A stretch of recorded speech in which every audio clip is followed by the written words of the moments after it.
Hi everyone, and welcome to the next episode of Inspiring Technology Leaders Success Stories. Today we have Noel Barry, who has a really interesting journey to tell.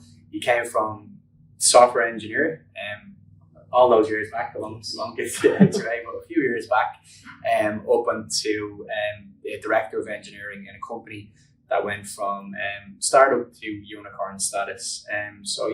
Looking forward to the conversation that we're going to have with Noel today. Noel, welcome Thank you, Jason. to the series. Really good to have you on board. I know we've been speaking over the last few months, and it's great to get a bit of time with you because I know your schedule has been quite busy and you've had a nice summer holidays and stuff like that as well. But really good to get the chance to Thanks speak. very much, Jason. Looking forward to the conversation. Cool. So, as everyone that we have on the show, the first question is always around what has sparked your interest in IT. What was it that made you come into the industry? To come into the industry, well, I suppose my earliest interests in IT come back to me being a kid and video games, I suppose. I remember a friend of mine had one of the early consoles and games like Pong, and that got me interested in just playing games, I suppose. When I was about 9 or 10, got a Sinclair Spectrum 48K for Christmas, the rubber keys and all that kind of stuff. And it had the games and all that, but as well, this big, I remember the binder manual thing. And in there, it had BASIC was the programming language, the programming language for Spectrum. Yeah, of course. And you could write out the programs. So it had example programs. Remember there was one, it was Hangman, that little game that you could play. So I think that was probably the first code that I ever saw. And, got a kick out of making that work, seeing it up on the screen and playing games with my brothers and sisters and people. So that was the introduction to coding, I suppose. And that's where I first got, I guess, a bit of a grow for computers. Yeah, no, it's not unusual. A lot of people have said it's been, computer games, something that came up that they seen and they started to mess around with the computer games piece. Or maybe it's, hardware that's been sitting around and they're like, right, how does that work? And just pull it apart and trying to understand it a little bit more. So similar story, you wanted to understand what was behind it. And then kicking on from there, with IT, then how did it evolve from there? So obviously playing with the games that you had there and the Hangman piece and then learning your first bit of code. So how did then the interest evolve then thereafter? Well, I suppose where I went from there was, if you take my college days, I originally did a degree in business studies and French, and part of what I was looking to do there was really two sides to it. One was I wanted to see the world. Grew up in Athlone, in the Midlands, the youngest of 7 kids. Sunny Athlone.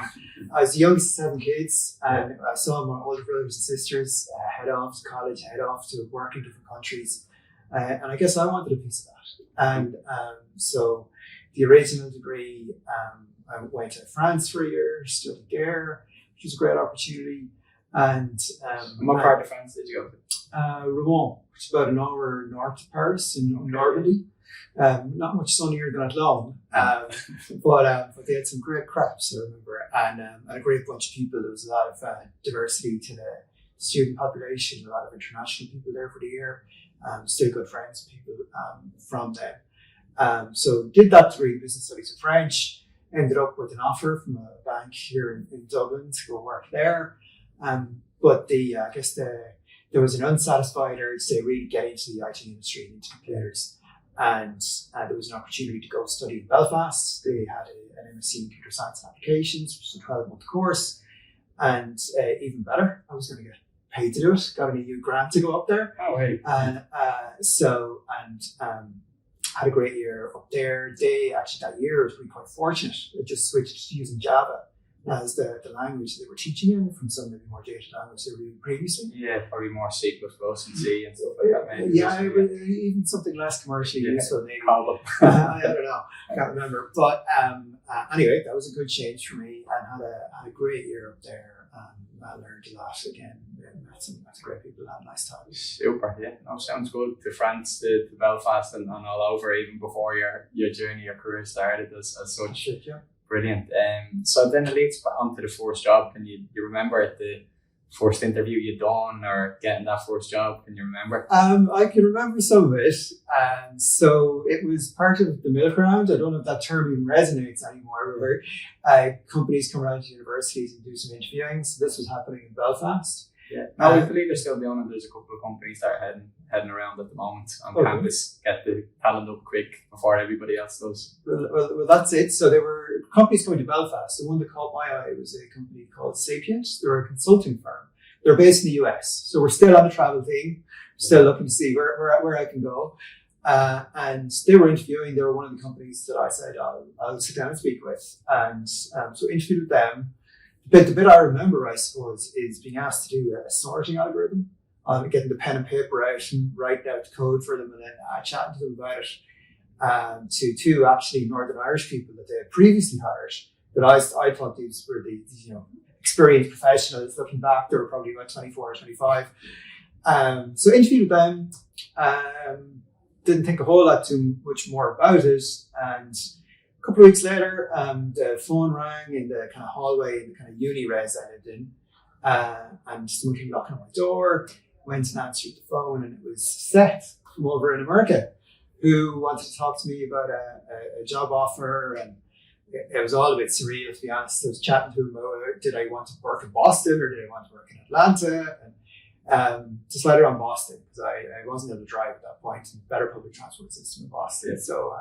So that was the interview and offer experience as well in Boston, isn't it? Like, yeah, absolutely. Known as that, yeah, and there was I guess an Irish cohort being brought into that company at the time. There was, as I said, it was Irish people who interviewed me, and starting off, there was a good group who was over in Boston as well. Cool, brilliant. And how was that journey then for you? So, like, starting off software development in a consultancy type of a business. So, what was that journey like? So, you from day one, what did that look like for you? And then obviously you made your exit, I think 4 or 5 years after that. So, how was that journey? What did you like about it? Well, I suppose I got to learn a lot, and I started right at the beginning, and we got a kind of 3-week kind of intro. They called it boot camp, I think was the name they gave to it, and got to meet some great people there. One Sri Lankan person who I ended up sharing with for the next couple of years while I lived in the States, and I suppose it was the diversity of the things that I got to do and the skills I got to learn. So generally speaking, it was people from a software engineering background or some kind of computing background that they were hiring in. Yeah. But you were expected to do a lot more than just coding right from the start. So we were running workshops with customers. You were being taught like facilitation, note-taking skills, synthesizing materials from workshops, design kind of 4 to 6 week phases for customers, and then into more kind of traditional kind of coding, testing, etc. So there was no such thing as a QA function. Oh. We were the QAs as well as the coders. Yeah. So getting to, I suppose, be in a lot of those different. Hopefully there wasn't too many bugs in your code. None of mine. A lot of other people's, but getting to do the jobs, I think really kind of certainly later on, we'll probably talk about it later, but like, if you fast forward maybe 5 years after I left that company, I was kind of setting up some of those functions and leading some of those functions in Workhuman. So I think that experience stood me in good stead. It was also a time when the whole kind of UX user experience field was really getting going. Yeah. And Sapient, shortly after I started, they kind of acquired a number of consultancies that were focused on that space and got to work with some really kind of creative and talented individuals. Definitely ahead of their time. You hear of the likes of, SAP, you hear the likes of BMW as well in terms of the UI user experience piece, probably 10 years ago that, in industry, obviously it's always been there, and especially, as you said, the early days, but, UI, UX in terms of pure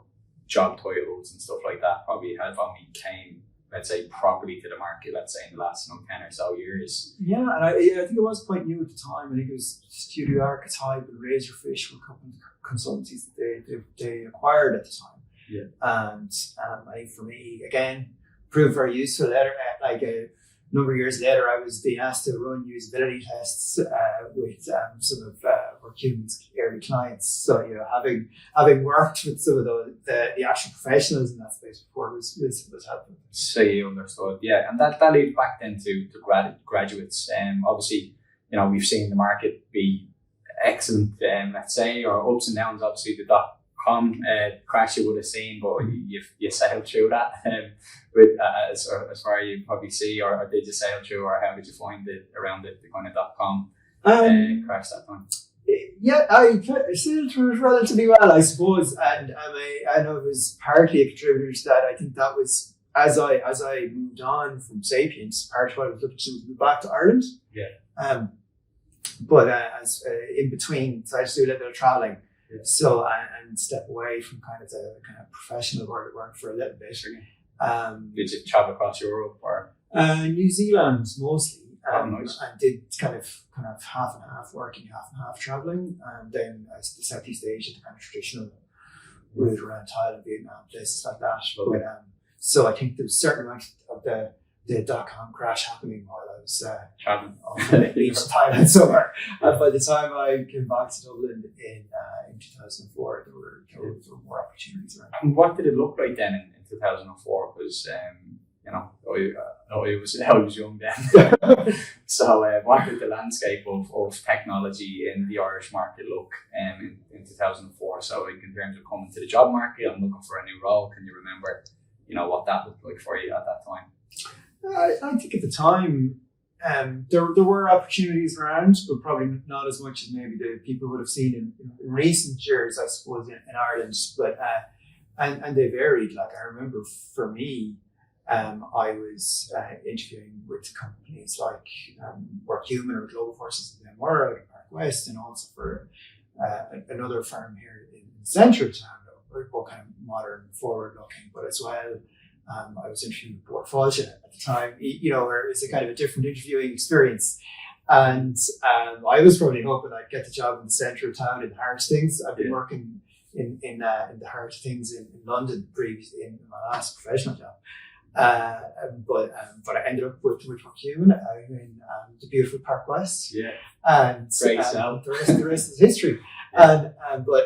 But definitely was definitely regard myself as very fortunate to have got the chance to join that company at that time. Yeah, cool. So that gives you the question: was there two offers on the table for that, or was it that you had the offer for a Global Force / Workhuman and went there? Because it'd be good then to understand your mindset to then taking one job over the other, or what way did that look? Did it look kind of faulty that was your option and you went with that?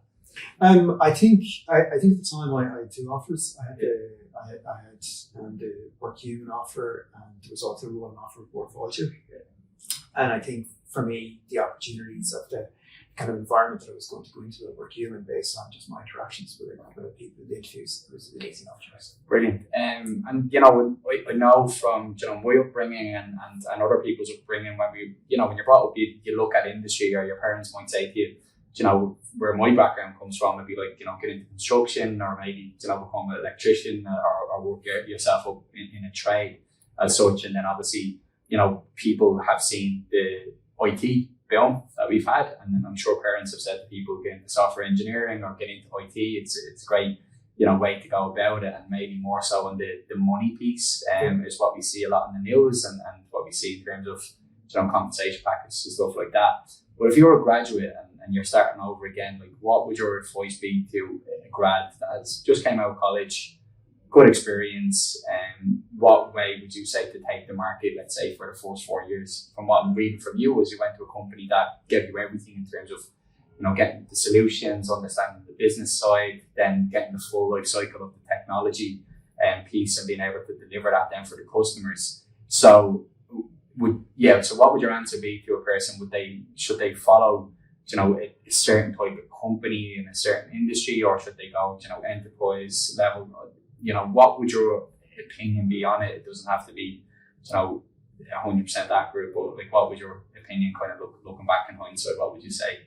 I do think that at an early stage of your career, if you can get into an environment where you're going to be given the opportunity to do more than one thing, to try a range of things, and get some diverse experiences, and that's the diversity can be both the work you're doing, and the type of people you're working with, It gives you a chance to understand, what you do best and where you thrive. And I do think that that's important for considering moving into any role or any stage of your career. Is, are you going into an environment where you're going to be able to work from your strengths and you're going to be able to make an impact and succeed? So for someone at the start, I think getting exposure to different things, if you can, is something that I would. Yes, cool. So just it's more about what you're going to be working on, what's the day to day, and the more. I'd say probably even the less a company might be able to explain that to you might be a good thing, because when you go in, you just see there's so much going on. Yeah. And I do find, with people going to startup companies, they're like, there's things if you see on the interview piece of like dinosaurs that are dressed up in outfits, and then this is the interview is like Godzilla. Yeah. And what the role actually is someone dressed up in a Halloween costume as a dinosaur. I thought that was really, really funny. But that it's probably the other way in a startup. They're probably dressed in the dinosaur suits, and you go in and Godzilla is waiting for you. So yeah, and like having I think I was quite lucky with the consulting company in that they were offering me structure, so I had guidance coming out of college. I didn't really know what I was doing, but at the same time, I expected a lot of different things of us. So I was fortunate in that. With the opportunity at Workhuman, I guess it's a very small company, so there's lots of ways in which you can help, and then it's a case of finding how you can add most value to yourself. Brilliant. And obviously you've hired a lot of people in your time, going from a company from at the time you started maybe 30 or 40 people up to well in excess of 1,000 people. So I'm sure you've hired and interviewed a lot of people in that time, probably more than you probably like to. But so when you're looking at a CV and you're looking at interviewing somebody in front of you, again, coming from a grad or someone with less experience, like what would you be looking for in those people? Because I know a lot of job sites like don't have the experience, or I've used a different language while I was in college. They're using Java, I was using Node or C#.NET, etc. So what would you say to people that are applying for jobs that have good graduate experience or 1 year's experience? When you're sitting across from that interviewer, what do you believe the interviewer is looking from that person in the interview? Yeah, so I'll maybe take it from two angles. One, kind of looking at the CV, and another in an interview. So in terms of looking at but in both, it's really about potential. If you're, when you're hiring in graduates, it's not about what are you going to add value in the first 4 weeks. It's about, what are you going to give over a longer period of time. Yeah. So in a CV, things that I guess will catch my eye are, how is that person looked to apply their learning? How have they shown they can work well in teams or any kind of collaborative stuff? It's always good to see.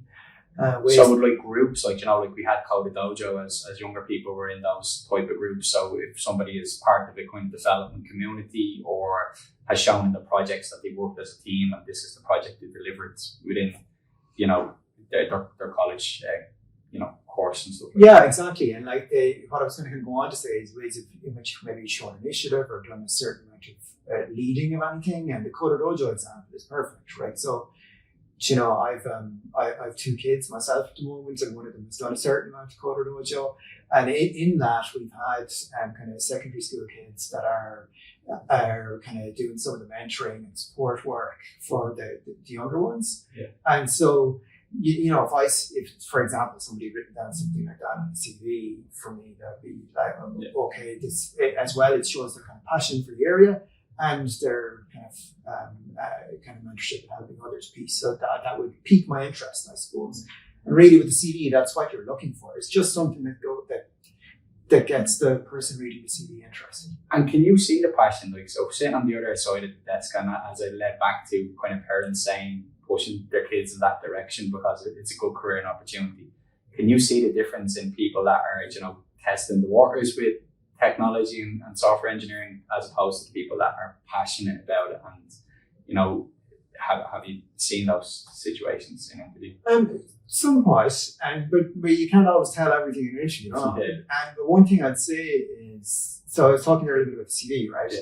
Then coming to an interview and what makes someone stand out in that situation, I think their kind of communication skills and how they communicate as an individual can have a real impact.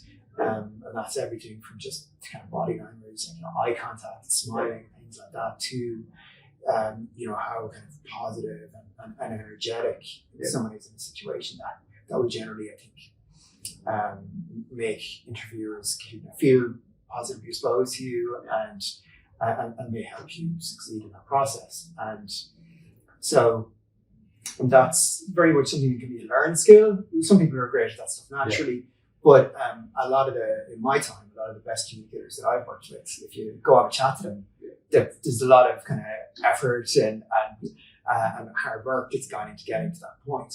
Yeah. So it is something that you can learn.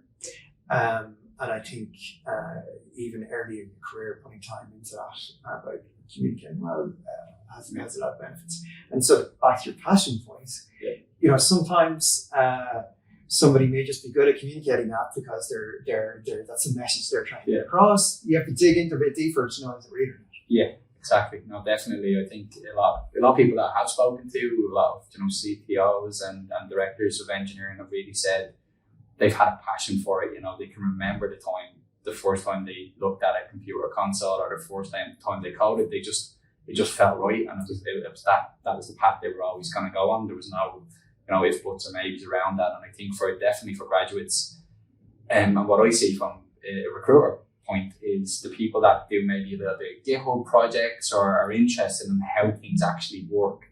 It's more about how your mind works and who you are as a person and as a team member, as opposed to, being the best coder or just, doing code for the sake of coding. It's really about the outside piece is what people want to know about. What's your side gigs? What do you like as, your home projects? Are you working on IoT things to, get your fridge to open or something like that? That's it. That's what, with the CV, how have you applied your learning? Right? It's not really about, did you get a first class honours in your degree?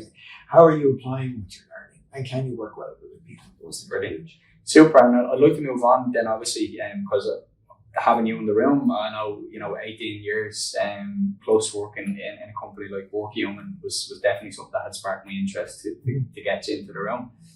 Because we have an ecosystem here in Ireland, as we know, really great startup companies.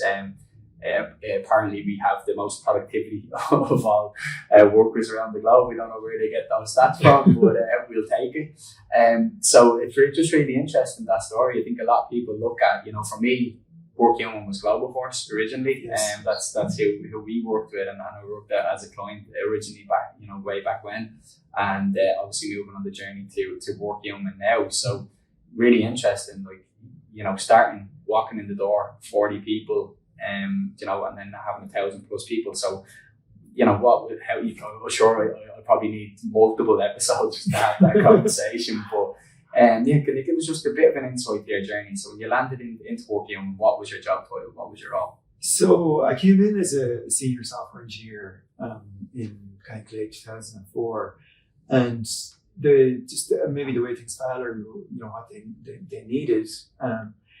From those early days, I worked a lot with customers on kind of the technology side of things, and with partners and pieces like that. So that was a big part of the early journey for me, was getting to work with customers in some really large organizations. And if I think about maybe some of the lessons that I take from the early years of Workhuman, one is dream big.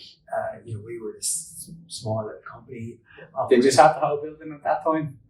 We didn't have a whole floor. Didn't have a whole floor. So we were. I think some of the original VC people were also involved in a company called OpenNet. They don't manage that. They must have been the war in that building that day. That was it, because I think OpenNet. I'm not certain now. I think OpenNet may still be in that building. Quest that we were originally. They were doing brilliant anyway. They did quite well. They were there a few years ago anyway. But we had half of the ground floor, and probably I wasn't fully, probably sharing systems. You probably had you code and stuff you didn't even know that you're coding for them. Just saying, in terms of that environment, for two companies to go from that size to both companies doing what they're doing today. It's pretty amazing. Very good. But dream big was a lesson from the early years. And I think I was there maybe not much more over a year, and we landed a global contract with General Electric, who were like pretty much the biggest company in the world around at that time. No Google's, Facebook's, not so much. They were just getting going, and took some dreaming big to even go for that deal. As we were a very small company, and that was a transformation of a company, and for many of us as individuals. Again, for me, getting to go over. General Electric are kind of based in New York. Yeah, not that great. Going over to New York sounds great, but nobody. It was upstate New York, which is good, a bit different. So going over to their facilities there, meeting with a lot of their kind of technology leaders at the time, and those kind of interactions were part of my growth and getting used to dealing with those individuals and learning from those situations as well. So dream big is perfect. Yeah, no, that sounds unbelievable. It definitely sounds like something in a movie that you can, in sunny City West or Park West at the time for your first office, and then moving ahead, landing in New York with General Electric to do a big pitch, and obviously, as a collective team of 40 that you landed that, and then obviously the journey has kicked on from there. Yeah, absolutely. And I know from speaking to other people around 2004 and around that time, in Ireland, the ecosystem isn't what it was today, and scalability and scalable software and stuff like that is definitely different to what it was in 2003, 2004. So what was that journey like? So for when you landed those big contracts or deals, did you have to then double your head count overnight, or what was the plan then when you were landing these big customers in terms of delivery? Because you can land these deals, but if you don't deliver, you're not going to be making it to 2023 with 1,000 plus people in the business. So what did that look like? So there was an element of organic growth and also responding to situations by bringing in a number of contractors. But I suppose in terms of scaling the business and the part of choice that was made, it would have been around that time that we first started working with third parties. And Workhuman as a company, I've been working pretty much since then with companies in Eastern Europe. If you look at some of my older passports, you'd see an awful lot of Belarusian visas. So we worked with a third party in Belarus for many years, and that was part of the scaling journey. And so you're probably one of the first companies to do that in Ireland as well, like to be using the offshore model and stuff like that as well for delivery. So testing the waters there. And doing it different as well, I think. So like I referenced Dream Big as one of the big learnings for me, but the other really, and that was still early enough in my career, was relationships and the importance of that. And if I think about that in the context of working with the Belarusian company, we did some things that they just were not used to. Like I said, I traveled over, my passport is full of the Minsk thing. They were not used to that. They weren't used to their customers coming over, spending, just a couple of days in the country, meeting with the engineers, having a chat with them, and kind of treating them in many ways. We treated them just as part of our team, and we had integrated teams from the start. So rather than kind of shipping bits of work to those teams, we integrated them into the company. So would you do like your agile setups and stuff like that? Would they be a part of it? Like obviously in later days that you would have maybe video screen them in, or have them conference called in. Like so, what way did that look like? Obviously, that evolved over time. You're on the plane quite a lot. Like so, what way did that work? Because what I see in my business as well, like we have teams in different locations all across the globe, and we definitely see the model of the team being a part of your team and daily setups, everything like that has bring better results as they ship them pieces of work and then expecting results. So what would your advice then be around that, or what did that look like from a day to day and how you set up? So I would say there was plenty of painful experiences along the way with different types of conference call setups and different types of technology, and trying to find the best way. You just missed the sound bubble. You just got to set up sound or something like that. Maybe we should have got into that business, maybe. But I really do think that that bringing people together and working as one team was a big part of the success with our partnership with companies over there. And we saw, I'd say, levels of maybe retention even within that team, if you like, that was very unusual for that company. Yeah. So they really felt, part of our project. And if part of what we saw help us with even was with recruitment as we continued to scale, with that company, or the way that we worked with that partner made it a lot easier to get people onto our project, because it was almost we had people over there nearly competing to cost the project. Exactly. So it paid off in that economic as well. Brilliant. And then just from a leadership point, then did you have leaders like software development leaders, or people that would have been based in that location, that would they be part of your leadership layer and team? So when you're having innovation sessions or leadership sessions in terms of where you're bringing the company and the team, would they be a part of those conversations, or would you kind of bring them in at a later stage then as well, just to give people an idea? So from a leadership perspective, the person who was an individual as the team grew that was kind of our leader on site, if you like, and he was kind of part of the overall kind of technology leadership group within our department. And as well, over time, I would say we increasingly would have leaders of teams being based there. Some of our top kind of principal engineers, if you like, things like that, would have been people that came from the Belarusian partner.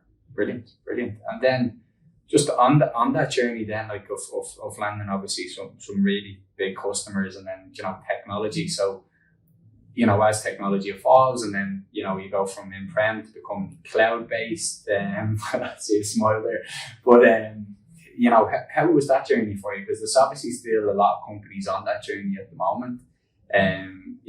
Probably further on the journey than previous, like pre-COVID times. So, how did you find that journey then from going from in-prem to cloud-based?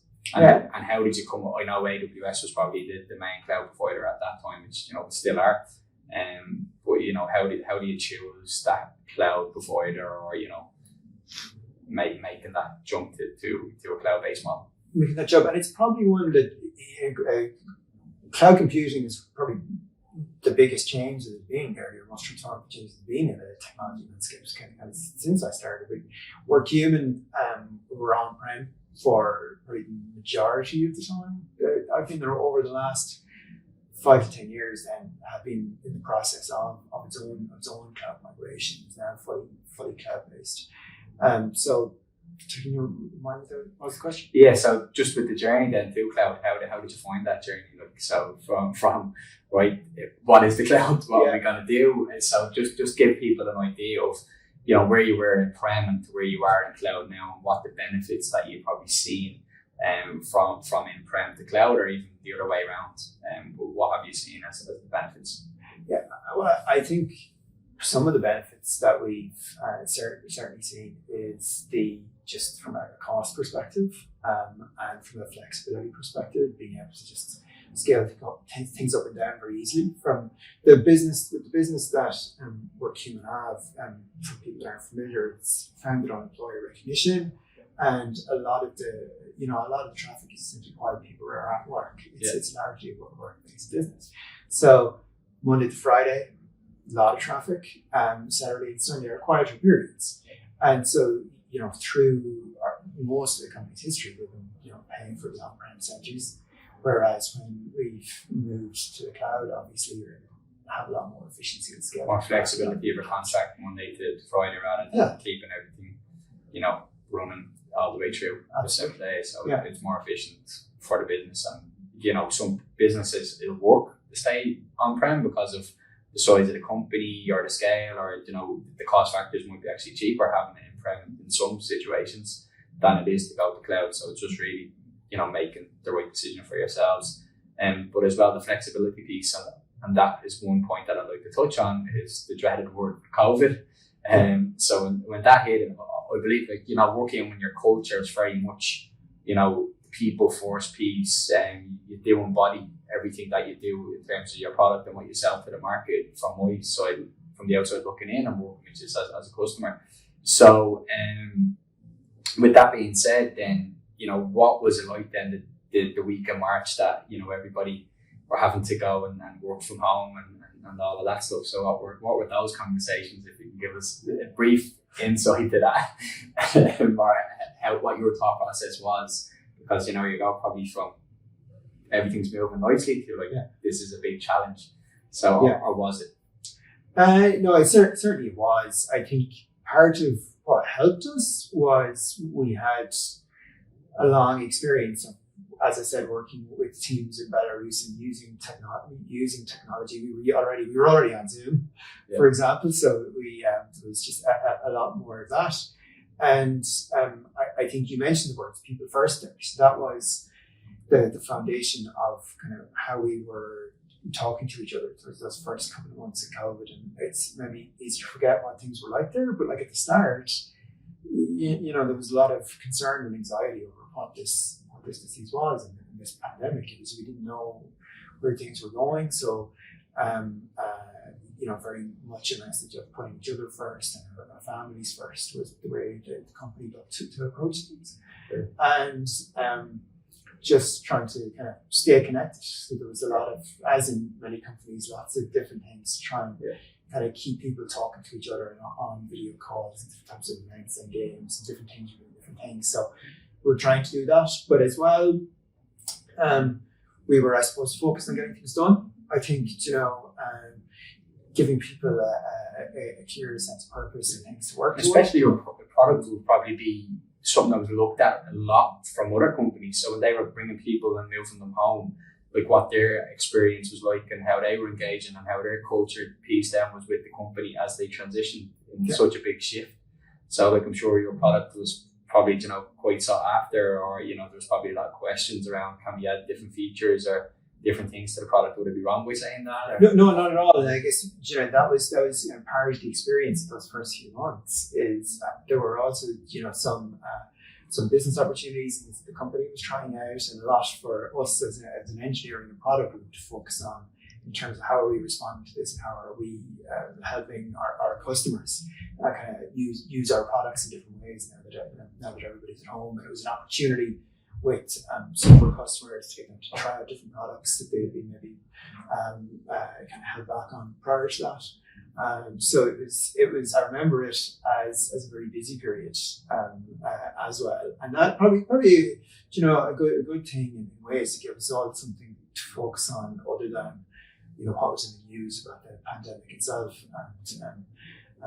But I think that was helpful, and just the general company attitude of taking care of yourself as a personal life. That's just a big thing. So. And did you feel your systems were set up, quite well then for that change? Because obviously you've moved to a cloud-based model and stuff like that. So do you feel that your systems, how people were set up, did everybody kind of have laptops at that stage? Do you feel that the company was, right and set up? Because other companies may have been running to get laptops and get other things delivered. So did you feel that if something like that, did happen, and not that anyone was thinking about it, but do you feel that your company was in a really good position to react to the situation that we're in? I think from sitting where I was then in Workhuman, I would say yes. Other parts of the business, I'm not sure if they all had laptops. So the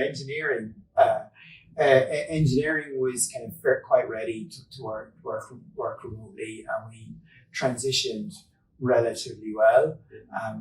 Obviously different people have different kind of home setups and things like that to deal with. But I think generally speaking, we were able to adapt, and our systems were good to go in terms of the basics, just engineers writing clean code and all that was all pretty brilliant. Well, that sounds really, really good. So, and then just touching on as well, I always ask this question of somebody that comes in. So, in way of kind of podcast or books or anything that you've read, is there any one that you would stand out and kind of say, this is a book that I read that you'd be like, yeah, listen, have a read of that, it was eye-opening for me, or any podcast that you're listening to at the moment that's kind of stand out? Sure thing. For me, podcasts tend to be like sport and politics more than work, so I'll go with books. A few different books. There's a book called The Chimp Paradox by a guy called Steve Peters. Yeah. Was that released around 2012, 2014? I think someone handed that to me in about 2012, 2014. I read it. Really, really good read. Yeah, because I did a diploma in coaching, qualification coaching between. I've seen a couple of books actually. I'm going to talk about came from that, but the Steve Peters one. It's really about how the mind works, and there's a lot of things in there just about how to manage your emotions and some of your kind of innate responses, I suppose. Yeah. It's really interesting. There's a section in there on communication that I love. Like if you've reported something to me at some point in the last 5 years, chances are I've drawn out the square of communication at some point. So take the note. If anyone's interviewing with in the future, there you go.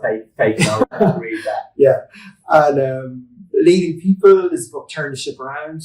A US military commander, actually, David Marquet, I think is his name. What's the name of the book? Sorry again. Turn the Ship Around. So he's a nuclear submarine commander, and he took the worst performing, I think, submarine fleet or boat or whatever submarine, from the worst performing to the best performing within a year or two, basically by taking what had been a kind of command and control way of leading that the people were used to more empowering people to make their own decisions. And I wonder how they do their KPIs on a nuclear sub. By the sounds of these things there, like it was pretty detailed. They knew they were the worst performing one anyway. They knew where the button was, not the press. Yeah. But for leaders or someone new to leadership that maybe is thinking about and getting used to delegation and all those type of pieces.